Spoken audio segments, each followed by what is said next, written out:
আজ মা আসার পরে বহুদিন পর আমি নিজেই মাংস রান্না করলাম। মা আসার পরে একদমই কিন্তু নিজের হাতের রান্না খাওয়া হয় না বললেই চলে।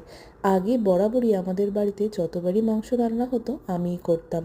আর আমার মনে হয় ঘরোয়া উপায়ে ঘরোয়া মশলা বেটে রান্না করলে মাংসের স্বাদটা আরও দ্বিগুণ হয়ে যায়।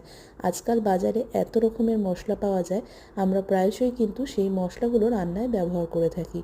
কিন্তু আমার মতে একবার শুধু ঘরোয়া গোটা গরম মশলা, গোলমরিচ আর কাঁচা লঙ্কা বেটে যেরকম মাংস রান্না হয়, সেরকম মাংস রান্নার স্বাদ কিন্তু বাইরের মশলাতে একদমই পাওয়া যায় না।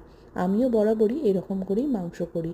আর বেশিরভাগ ক্ষেত্রেই আমি সব রকম মশলা একসাথে মাংসের মধ্যে মিশিয়ে গ্যাসটাকে একদম সিমে করে আস্তে আস্তে রান্না করি। আলাদা আলাদা করে একটা একটা করে সব মশলা ভেজে রান্না করার সুযোগ সেরকম হয় না বললেই চলে। আজ হয়েছিল মাংস, ভাত আর তার সাথে সেঁকা পাঁপড়। এই তিনটে হলে আমার কিন্তু আর কিছুই লাগে না।